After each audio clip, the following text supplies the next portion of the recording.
Всем привет! Это практика выживания, и я Тихонов Сергей. Сегодня с вами поговорим о теме, которая волнует человечество не одну тысячу лет.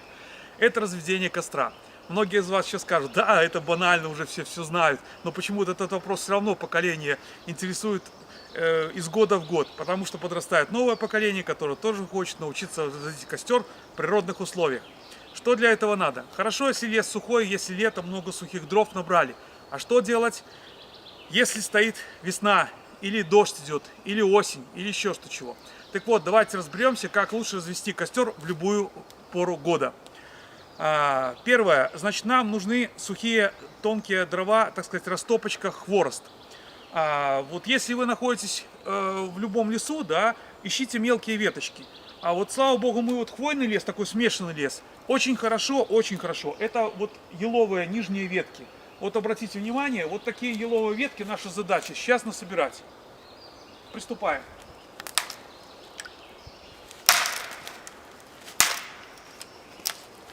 Они будут всегда сухие, независимо от погоды. Вот эти нижние еловые ветки, они уже будут сухие всегда. Так, идем дальше. Вот, насобирал хвороста. Этого нам достаточно. Да, забыл сказать. Сегодня костер мы будем разводить без ножа, топора, просто руками, так сказать, наламывать ветки, чтобы вы понимали, как это можно сделать без инструмента. Сейчас нам нужно выбрать место для костра. Значит, первое. Если вы собрались где-то сделать лагерь, посмотрите, может где-то есть уже старое кострище, чтобы не палить новое. Если нету, сделайте новое. Делая новое кострище, обязательно раскопайте даже любой палкой землю, мох. Это в целях безопасности. Это обязательно. И подальше от деревьев, и подальше от нависших лапок, чтобы не сделать лесного пожара. Заботьтесь о себе и об окружающих. Ищем место для костра. Мы нашли, смотрите, прошлись по лесу, вот есть старое кострище. Значит, здесь будем разбивать лагерь, чтобы не делать новое пожарище. Значит, расставим здесь свои вещи. Рюкзак, куртка, чуть-чуть подальше от костра. В эту сторону. Так, и здесь сейчас будем разводить костер. Но мы еще недостаточно собрали дров. Просто изначально сразу же заново свеженько окопаем кострище в целях пожарной безопасности.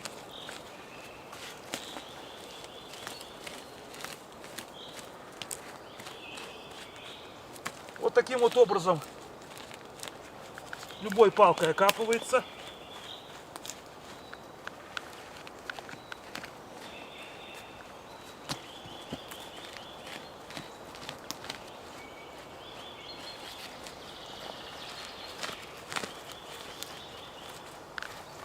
Всю эту землю, которую выкапываете, как бы наружу сюда. Вот таким вот образом. Даже если кострище старое, обновить не помешает.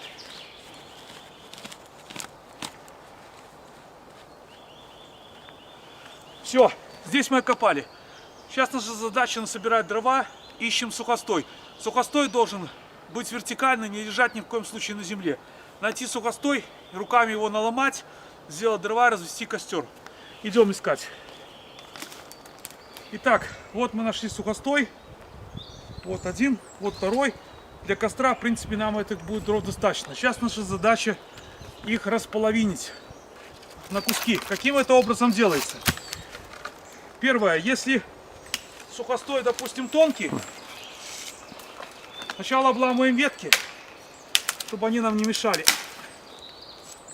Если это правильно сухостой, то он будет ломаться так же легко, как сами ветки эти, с хрустом.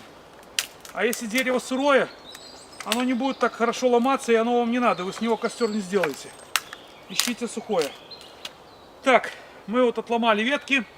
Дальше я подошел сюда, вот надо нам найти два такие рядом стоящих дерева. Они нам помогут, так сказать, наломать короткие куски для костра. Как это делается? Эту тоже ветку обламываю. Она нам пригодится. Значит, первое. Либо берется, тут уже зависит от ситуации. Вот берется вот таким вот образом, бьется резко об это дерево, и та часть будет ломаться. Сейчас, чтобы замах был хороший, вот таким образом. Вот.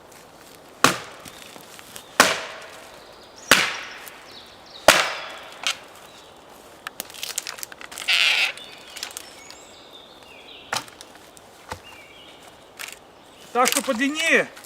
Почему нам нужно 2 дерева? Либо таким образом.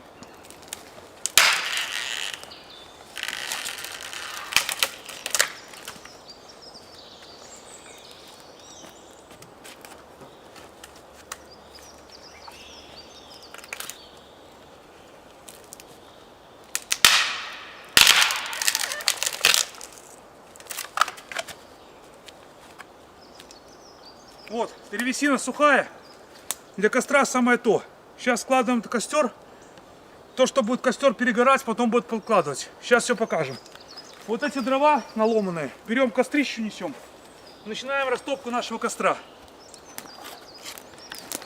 Итак, смотрите, значит, мы насобирали дров, наломали. Мы наломали хвороста. Нашли место для костра, его окопали. Еще не хватает одной маленькой детали. Это, ну, можно назвать это трутом. Короче, надо найти какую-то бересту березовую, чтобы для того, чтобы распалить ее для начала нашего костра. Сейчас идем искать бересту, смотрим, где тут береза есть, но она очень старая, грубая, нам нужно, чтобы молоденькая была, в ней очень правильная кора. Так, идем искать. И вот, смотрите, мы нашли более-менее нормальную березу. Сейчас нам нужно от нее чуть-чуть отщипнуть коры. Это мы делаем руками, не доставляя вреда дереву. Но она тоже немножко суховатая, но в принципе нам хватит развести костер. Думаю, сейчас немножко насобираем. Вреда этой березе никакого не принесет. Даже если было мы побольше. Так, здесь, наверное, уже больше не ущипнешь. Вон еще одна есть береза. Сейчас мы к ней. А, вот тут еще есть. Вот. С этой стороны. По чуть-чуть. Сейчас на той березе посмотрим.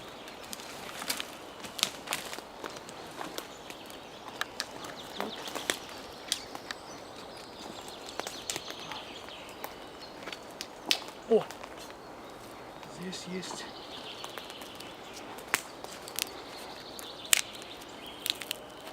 О, отлично. О, замечательно. Вот это нам и надо. Вот такое. Если береза помоложе, было бы легче это сделать. Но, в принципе, и так. Для костра вполне пойдет. Так, все. Теперь идем разводить наш костер. Итак, смотрите. Значит, мы все собрали компоненты. Растопка, хворост, дрова. Сейчас начинаем все это укладывать. Я, как правило, костры бывают разных видов, их очень много. Там всякие таежные, и звезда, там, и надья, шалашики, там, колодцы. Я, как правило, просто делаю как? Укладываю на низ толстые бревна вот таким вот образом.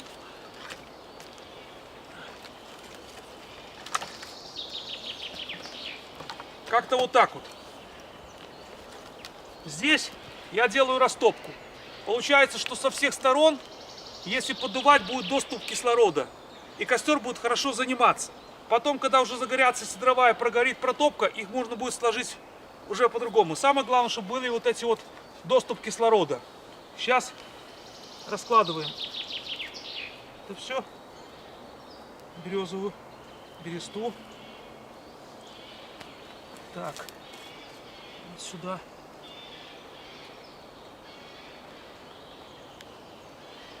Так, и хворост. На низ кладем самые тонкие, чтобы они быстро ухватились за березу, потому что березы там не так-то много, как хотелось бы. Но даже этим мы сможем развести, поэтому сначала самые тонкие.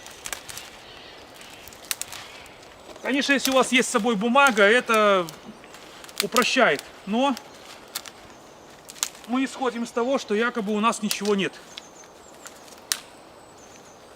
Вот самые тоненькие. Укладываем сюда. Вот таким вот образом. От них пойдет, загорится береста. И от бересты пойдет уже дальше разгораться разгораться сам костер. Так, сейчас возьмем спички. Можно, конечно, это сделать огнивом.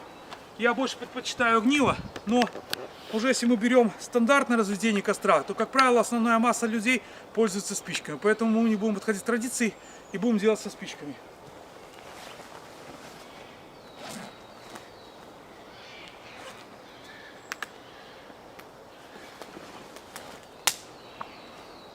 Спички я, как правило, ношу в таком пластиковом контейнере, чтобы уберечь их от влаги. Здесь вот у меня спички, там пара охотничьих спичек, но это на ветреную погоду. Обычные спички, черкаши.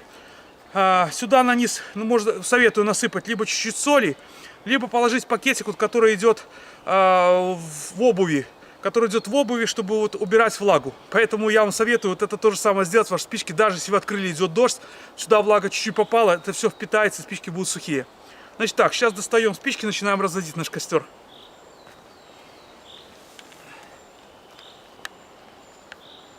Так.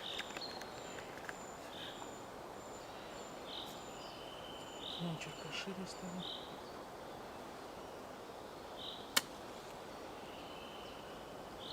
О, видите, как схватился. Береста шикарно горит.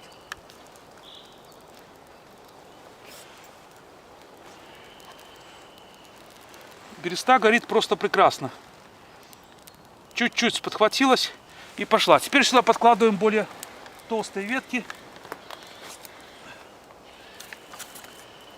И еще такой совет. Если вы разводите костер и у вас нет возможности найти тонких веток, а есть толстые сухие, то при наличии ножа просто настругайте вот такие вот барашки тоненькие. Вот они тоже очень хорошо, ну вот если нет тонких веток, то они тоже очень хорошо будут хвататься за маленький язычок пламени.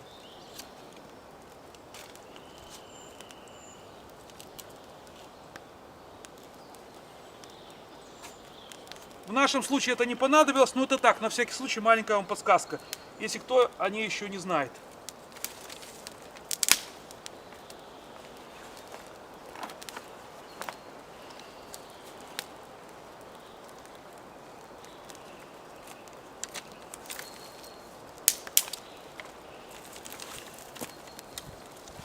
Костер мы развели, сейчас он разгорится, и мы будем пить чай.